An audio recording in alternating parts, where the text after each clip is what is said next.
Hello विद्यार्थियों, कैसे हो आप सभी। मैं लाली वर्मा नेक्स्ट टॉपर्स की हिंदी क्लास में आप सभी का बहुत बहुत स्वागत करती हूं। साथ ही साथ ये आशा करती हूं कि आप सभी स्वस्थ होंगे, खुश होंगे। प्रिय विद्यार्थियों, क्या मैं आपसे एक प्रश्न पूछ सकती हूं? बिल्कुल, मेरा प्रश्न है कि क्या आपको जो अब तक पढ़ाए गए पाठ हैं, जो आपने अभी तक देख लिए हैं, वो अच्छे से समझ में आ गए हैं? अब तो किसी प्रकार का कोई डाउट नहीं है ना? आपको पता है ना, हर एक पार्ट को हम 4 भागों में पढ़ा रहे हैं। सबसे पहले व्याख्या, NCERT solutions, multiple choice questions और कंप्लीट चैप्टर रिवीजन। यदि आप वास्तव में बहुत ध्यान से एक पार्ट के ये चारों भाग यदि देख लोगे, है ना, चारों पार्ट यदि आप देख लोगे, तो मैं आपसे वादा करती हूं कि आपको उस पार्ट से संबंधित कोई भी डाउट नहीं रहेगा, नहीं रहेगा।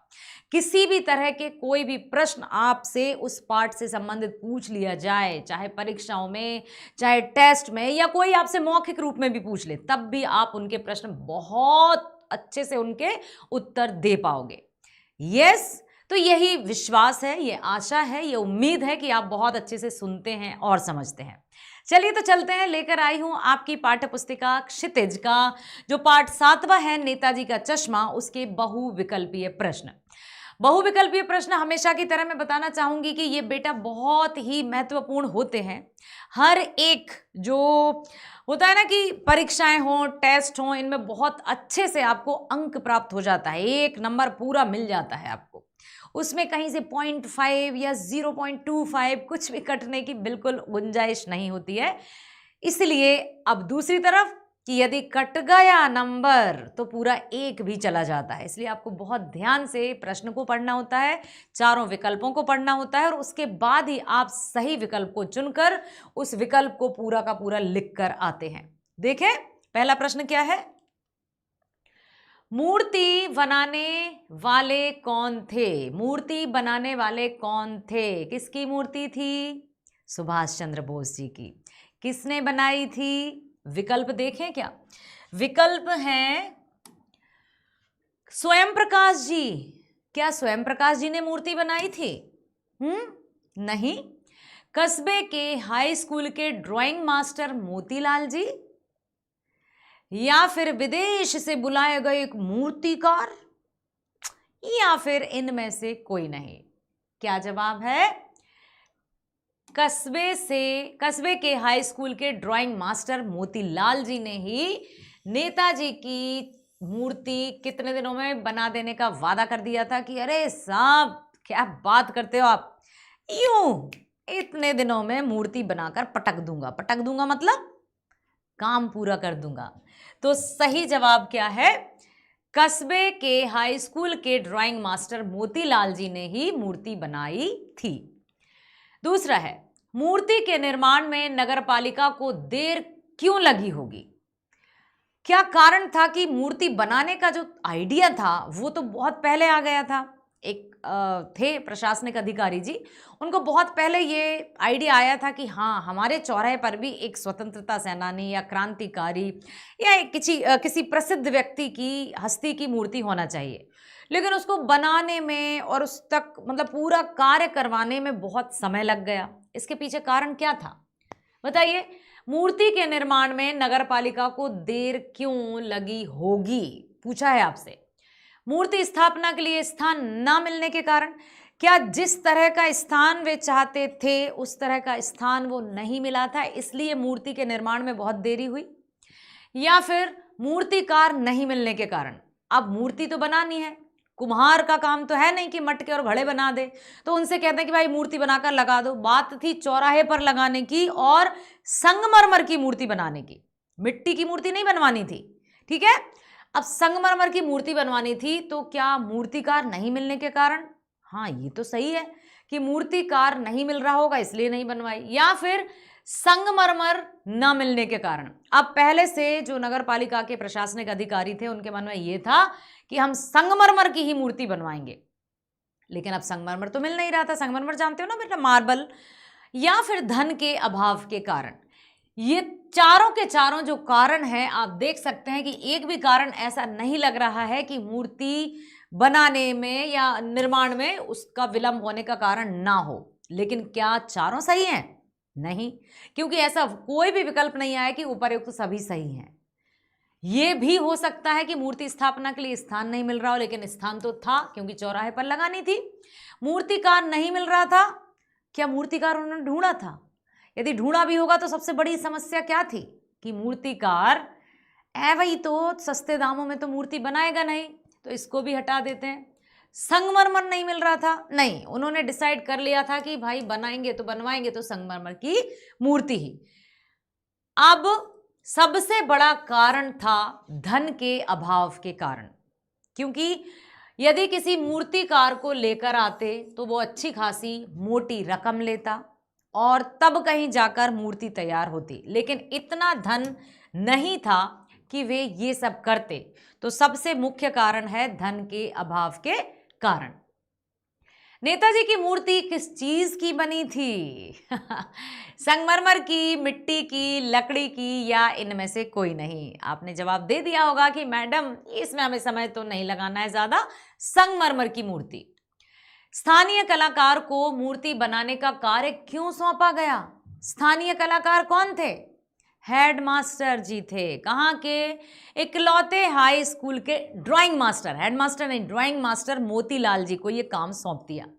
तो स्थानीय कलाकार को मूर्ति बनाने का कार्य क्यों सौंपा? क्यों सौंपा, आइए देखते हैं। नगर पालिका बोर्ड की शासनावधि समाप्त होने के कारण, क्योंकि अब नगर पालिका बोर्ड की जो शासन अवधि थी, जो पीरियड काल था, वो समाप्त हो गया था। ऐसा कुछ पढ़ा था? नहीं। देश के अच्छे मूर्तिकारों की जानकारी के अभाव में, अच्छे से ध्यान से देखना बेटा, क्या नगर पालिका बोर्ड की शासन अवधि समाप्त हो गई थी? याद करो, पढ़ा था, पढ़ा था, है ना? देश के अच्छे मूर्तिकारों की जानकारी के अभाव में क्या, अब जो अच्छे मूर्तिकार थे वो तो अच्छी मोटी मोटी रकम भी लेते और किसी को इसके बारे में अधिक जानकारी भी नहीं थी। पहला और दूसरा दोनों, या इनमें से कोई नहीं। या तो होगा ये, या तो होगा ये, या फिर ये, या फिर ये, क्योंकि चारों में से सही तो एक ही है ना। तो स्थानीय कलाकार को मूर्ति बनाने का कार्य क्यों सौंपा गया? क्योंकि नगर पालिका बोर्ड की शासन अवधि समाप्त हो गई थी और देश के अच्छे मूर्तिकारों की जानकारी नहीं थी। इसका मतलब क्या हुआ कि पहला और दूसरा जो है वही सही होना चाहिए। जो ये भी सही है, ये भी सही है, क्योंकि नगर पालिका बोर्ड की शासन अवधि समाप्त हो गई थी और अच्छे मूर्तिकारों का अभाव था, कोई जानकारी नहीं थी, तो किससे कहते वो? इसलिए पहला और दूसरा मतलब तीसरा वाला सही है। मोतीलाल जी ने मूर्ति बनाने का कार्य कब पूरा करने का विश्वास दिलाया? मोतीलाल जी ने क्या कहा? अरे साहब, काहे को टेंशन ले रहे हो, हम ना मूर्ति को इतने दिनों में बनाकर बिल्कुल खड़ी कर देंगे, तैयार कर देंगे। कौन सी वाली? कितने? हफ्ते भर में? क्या मूर्ति हफ्ते भर में पूरी हो जाती? या फिर महीने भर में? क्या कहा था? महीने भर में मूर्ति बनाकर तैयार कर देंगे, या फिर एक सप्ताह में। अब सप्ताह और हफ्ते में क्या अंतर है? सप्ताह और हफ्ता तो एक ही है। हाँ, तो क्या मतलब कि पहला और तीसरा तो गए काम से, या फिर इनमें से कोई नहीं? तो बताइए, याद कीजिए कि मोतीलाल जी ने क्या कहा था कि हम मूर्ति बनाकर पटक भी देंगे, ऐसा कुछ कहा था उन्होंने। तो कितने दिन में? हफ्ते में, सप्ताह में, या एक महीने में? बोलो बोलो, एक महीने में? देखें क्या? यस, महीने भर में मूर्ति बनाकर पटक देने का प्रॉमिस कर दिया था मोतीलाल जी ने कि साहब आप चिंता मत करिए, मैं बना दूंगा एक महीने के भीतर। मूर्ति की ऊंचाई कितनी थी? बहुत ही छोटा सा प्रश्न है, लेकिन जिसने ध्यान दिया है वो तुरंत उत्तर भी दे चुका होगा। आपने देखा था ना कि जब हम पढ़ रहे थे पाठ, तो उसमें लिखा था कि टोपी से लेकर जो उनका कोट था उसके 2 बटन तक, मतलब कितने फीट की ऊंचाई रही होगी? 2 फुट, 3 फुट, 4 फुट या 5? कितने फुट की मूर्ति थी? ये थी 2। नेताजी की प्रतिमा किस वर्दी में थी? क्या नेताजी सुभाष चंद्र बोस की जब भी आपने फोटो देखी है, उनके बारे में जब भी कोई फिल्में देखी हैं, हाँ, क्रांतिवीर, क्रांति, कितने सारी देशभक्ति पर आधारित फिल्म आती हैं, तो आपने यदि देखा होगा तो सुभाष चंद्र बोस जी की जो भूमिका अदा करते हैं उनको कैसे देखा है आपने? सिंपल कुर्ता पजामे में नेताजी, या फिर वर्दी में? तो फौजी वर्दी में, नेता की वर्दी में, पुलिस की वर्दी में या अंग्रेजों जैसी वर्दी में? फौजी वर्दी में। बहुत बढ़िया बेटा। कस्बे में कितने स्कूल थे? फिर आया छोटा सा प्रश्न, लेकिन आया है बहुत महत्वपूर्ण प्रश्न। प्रश्न में से एक और प्रश्न आ जाएगा कि कस्बे में स्कूल थे, कितने थे? 2 थे, 3 थे, 4 थे या 5 थे?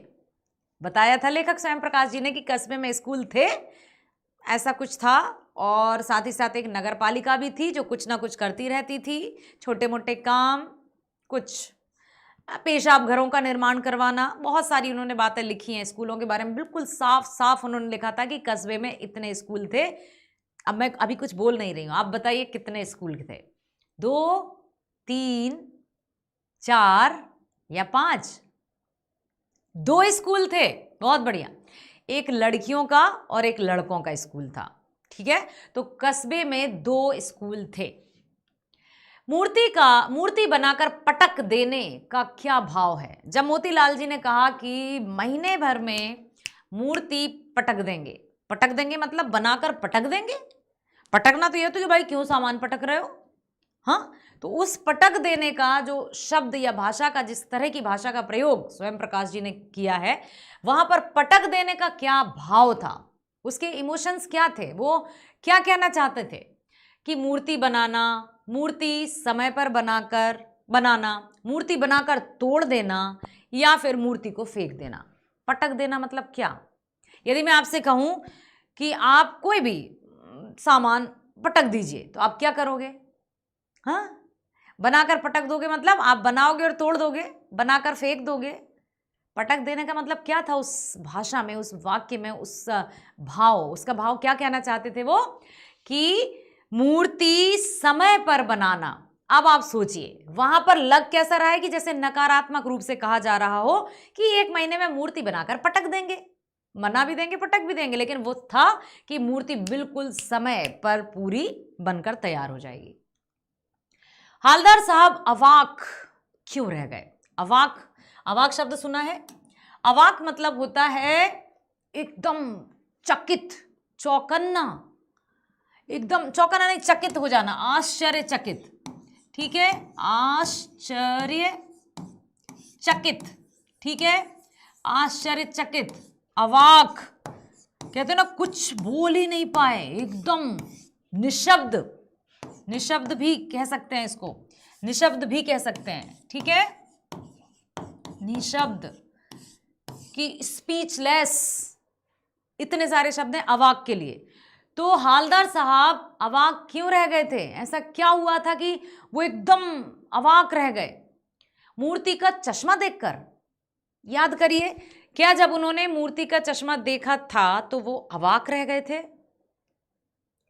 नहीं, मूर्ति को देखकर, या फिर कैप्टन चश्मे वाले को देखकर, या फिर पान वाले का व्यक्तित्व देखकर। अच्छे से सोचो, समझो और जल्दी बताओ मुझे कि हालदार साहब चकित क्यों हो गए थे, आश्चर्यचकित क्यों हो गए थे, निशब्द क्यों हो गए थे? अचानक से नहीं कि हम कुछ बोल ही नहीं पाते, अवाक मतलब कुछ बोल ही नहीं पा रहे हैं, देखकर हैरत में आ जाते हैं हम कि ये कैसे हो सकता है, ये ऐसा है ना। तो आप देखिए, मूर्ति का चश्मा देखकर तो ऐसा कुछ नहीं हुआ था, मूर्ति को देखकर भी ऐसा कुछ नहीं हुआ था, कैप्टन चश्मे वाले को देखकर या पान वाले का व्यक्तित्व देखकर? पान वाले का व्यक्तित्व देखकर अवाक होने की कोई, बिल्कुल ऐसा नहीं था। कैप्टन चश्मे वाले को देखकर ही हालदार साहब अवाक रह गए थे। वो इसलिए रह गए थे क्योंकि वो पूछ रहे थे पान वाले से कि ये चश्मा कौन लगाता है। तो उन्होंने कहा कैप्टन लगाता है। तो बोले कैप्टन कोई फौजी है या आज़ाद हिंद फौज का पूर्व सिपाही या फिर सुभाष चंद्र बोस जी का साथी? उसने कहा अरे साहब, वो लंगड़ा क्या जाएगा फौज में, पागल है पागल, आप खुद देख लीजिए, देखो वो आ रहा है। और जैसे ही हालदार साहब जी ने पलट कर देखा, एक बूढ़ा मरियल सा, लंगड़ा सा, कमजोर सा व्यक्ति हाथ में संदूकची लेकर और बांस पर कुछ चश्मे टांगकर फेरी लगाते हुए चश्मे बेच रहा था।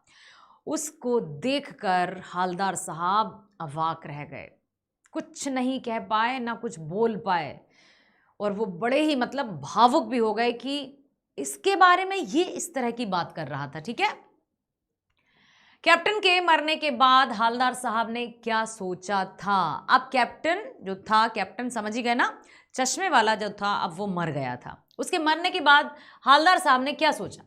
अब मूर्ति को चश्मा कौन पहनाएगा?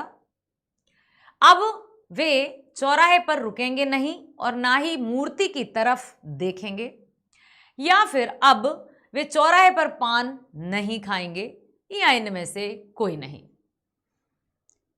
सबसे एकदम सटीक जवाब कौन सा होना चाहिए कि कैप्टन के मरने के बाद हालदार साहब ने क्या तय किया था?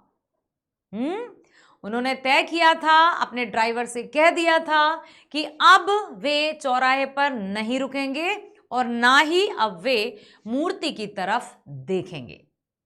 क्या ऐसा हो पाया था? अब वो कभी नहीं रुके थे। हाँ, कई दिनों तक ऐसा चलता रहा था कि वे ना तो वहां पर रुकते थे, ना ही उस मूर्ति की तरफ देखते थे, लेकिन आदत से मजबूर अचानक एक बार उन्होंने देखा और इतनी तेज अपने ड्राइवर से कहा, रोको रोको रोको। जीप रुक ही नहीं पाई और वो कूद कर उतर गए थे और उन्होंने देखा कि सरकंडे से बना चश्मा मूर्ति पर लगा हुआ है। ठीक है, तो सबसे सही जवाब है कि उन्होंने यही सोचा था कि अब ना तो वे रुकेंगे और ना ही मूर्ति की तरफ देखेंगे। कहानी में देशभक्तों का अनादर करने वाले पात्र कौन हैं? कौन से ऐसे पात्र हैं इनमें से जो कहानी में देशभक्तों का अपमान करते हैं या अनादर करते हैं? कैप्टन, पानवाला, हालदार साहब या हालदार साहब का ड्राइवर? इनमें से कौन थे? कैप्टन? नो। पानवाला? यस। पानवाला ही एक ऐसा व्यक्ति था जो देशभक्तों का मजाक भी बनाता था और उनका अनादर भी करता था। चौराहे पर मूर्ति को देखकर हालदार साहब भावुक क्यों हो गए? क्योंकि कैप्टन चश्मे वाले को याद करके, या फिर मूर्ति पर कोई चश्मा ना देखकर, या मूर्ति पर सरकंडे से बना छोटा सा चश्मा रखा हुआ देखकर, या इनमें से कोई नहीं। अब आप प्रश्न पर ध्यान देना बेटा, प्रश्न पर बहुत ध्यान देने की आवश्यकता होती है। जब भी हम एमसीक्यूज या बहुविकल्पीय प्रश्न कर रहे होते हैं, उसमें आपको प्रश्न ध्यान से देखना होता है, नहीं तो आप कुछ भी करके आ सकते हैं। लिखा है, चौराहे पर मूर्ति को देखकर हालदार साहब भावुक क्यों हो गए थे? अब आप ये बताइए कि वो भावुक कब हुए थे? शुरुआत में ही भावुक हो गए थे, मिड जब बीच में कहानी चल रही थी तब भावुक हुए थे, या फिर अंत में? लिखा है कि चौराहे पर मूर्ति को देखकर हालदार साहब भावुक क्यों हो गए थे? क्यों हो गए थे और कब हो गए थे बताइए? कैप्टन चश्मे वाले को याद करके? वो तो हमेशा ऐसा होता रहता था, तो ये नहीं है, लेकिन आप में से बहुत से बच्चे इसी को करके आएंगे, इसलिए ध्यान से सुनो। मूर्ति पर कोई चश्मा ना देखकर उन्हें बड़ा मतलब अजीब सा लगा था कि लो, अब कैप्टन नहीं रहा तो मूर्ति पर चश्मा नहीं है। तो क्या जब वो भावुक हुए थे, या फिर मूर्ति पर सरकंडे से बना छोटा सा चश्मा देखकर भावुक हो गए थे वो? यही सही जवाब है। तो मूर्ति पर सरकंडे से बना छोटा सा चश्मा रखा हुआ देखकर हालदार साहब जी बहुत भावुक हो गए थे। उन्होंने ये लगा कि चलो, कम से कम देश के बच्चे, बूढ़े, जवान, कोई भी, अभी भी हमारे देश में, देश के लोगों में देशभक्ति की भावना जीवित है। इस कहानी का मूल भाव क्या है? सामाजिक भाव, देशभक्ति, मूर्ति कला की प्रशंसा या राजनीतिक जागृति? सबसे मूल भाव क्या है?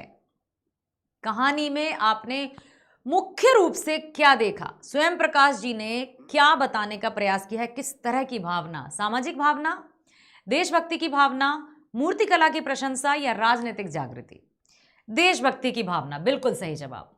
नेताजी की मूर्ति पर सरकंडे से बना छोटा सा चश्मा देखकर क्या उम्मीद जगती है? उस छोटे से सरकंडे से बने चश्मे को देखकर क्या उम्मीद जग गई? कभी कभी कहते हैं ना, लाइफ का छोटा सा टर्निंग पॉइंट, हमें पता ही नहीं चला कि ऐसा हो गया, और सच में वो छोटा सा एक छोटी सी बात इतना बड़ा कमाल कर गई। तो वो छोटा सा सरकंडे का चश्मा देखकर क्या उम्मीद जगी? देश की तरक्की की उम्मीद, नए लोगों में देशभक्ति की उम्मीद, धन दौलत प्राप्त करने की उम्मीद, या फिर ज्ञान प्राप्त करने की उम्मीद। नए लोगों में देशभक्ति की उम्मीद, क्योंकि अब कैप्टन चश्मे वाला तो रहा नहीं था। अब क्या करते, उनको लगा कि अब संभवतः मूर्ति पर चश्मा नहीं लगा रहेगा और सबके सब अपूर्ण मूर्ति को देखने के आदी हो जाएंगे। लेकिन जब उन्होंने देखा कि मूर्ति पर तो सरकंडे का चश्मा लगा है, तो उनके मन में, नए लोगों में देशभक्ति की उम्मीद जाग गई कि हाँ, अब भी देशभक्ति की भावना जीवित है। सेनानी ना होते हुए भी लोग चश्मे वाले को कैप्टन क्यों कहते थे, जबकि वो सेनानी तो था ही नहीं, ना आजाद हिंद फौज का पूर्व सिपाही था और ना ही नेताजी का साथी था, फिर भी लोग उसको कैप्टन कहते थे। क्यों? उसने आजादी की लड़ाई में भाग लिया था, उसके अंदर देशभक्ति का जज्बा था, उसका नाम कैप्टन था, या इनमें से कोई नहीं? क्यों कहते होंगे कैप्टन, बताइए। क्या उसने आजादी की लड़ाई में भाग लिया था? उसके अंदर देशभक्ति की भावना का जज्बा था, और ये कब पता चला? जब उसने नेताजी की मूर्ति पर चश्मा लगाना शुरू किया, तो उसके अंदर देशभक्ति का जज्बा था। पान वाले का कैसा व्यक्तित्व था? उदास, कर्कश, खुशमिजाज या शर्मीला? उदास रहता था बेचारा?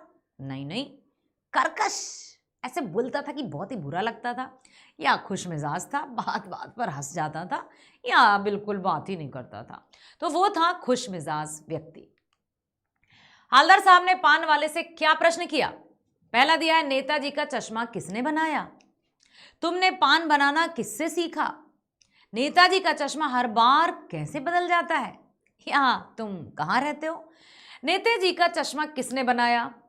नहीं पूछा, क्योंकि पहली बात तो मूर्ति पर चश्मा था ही नहीं, तो बनाने की बात ही नहीं आई। तुमने पान बनाना किससे सीखा? अरे भाई, आम खाओ, गुठलियां गिनने से क्या फायदा, तो ये भी नहीं पूछा। नेताजी का चश्मा हर बार कैसे बदल जाता है, यही प्रश्न था हवलदार साहब जी का। ठीक है। दूसरी बार मूर्ति में क्या परिवर्तन दिखाई दिया? पतला चश्मा था, दूसरी बार पूछा है, क्योंकि कई बार चश्मे बदलाए हैं। पतला चश्मा था, मोटा चश्मा था, तार के फ्रेम वाला गोल चश्मा था, या इनमें से कोई नहीं? दूसरी बार मूर्ति में क्या परिवर्तन दिखाई दिया? पहला क्या देखा था उन्होंने? चौड़ी चौखट वाला चश्मा। दूसरी बार तार के फ्रेम वाला गोल चश्मा। यस, याद रखिएगा, बहुत पाठ के ना बीच से छोटे छोटे प्रश्न पूछ लिए जाते हैं, जो कि आपको याद रखना होंगे। पहली बार मूर्ति पर किस प्रकार का चश्मा लगा हुआ था? ओहो, यदि आपने सुन लिया है तो आप जवाब दे चुके होंगे। मोटे फ्रेम वाला लंबा चश्मा, मोटे फ्रेम वाला चौकोर चश्मा, छोटा चश्मा, या इनमें से कोई नहीं? तो मोटे फ्रेम वाला चौकोर चश्मा लगा हुआ था। चौकोर मतलब रेक्टेंगुलर, स्क्वायर टाइप का। तो ये था चौकोर, जिसके चारों ओर बराबर का होता है। ठीक है। इसी तरह के प्रश्न आपसे पूछे जा सकते हैं, कभी टेस्ट में, कभी मौखिक रूप से। कुछ भी प्रश्न का टाइप या प्रकार कोई सा भी हो, आपको तो कमर कसकर तैयार रहनी है बस, कि हमें हर एक पार्ट का एकदम सही से सब कुछ आना चाहिए, ताकि कुछ भी आ जाए फिर डर कैसा। तो इसके लिए आपको बने रहना है लाली वर्मा मैम के साथ नेक्स्ट टॉपर्स पर। मिलते हैं अगले वीडियो में। स्वस्थ रहिए, खुश रहिए, bye bye, thank you so much.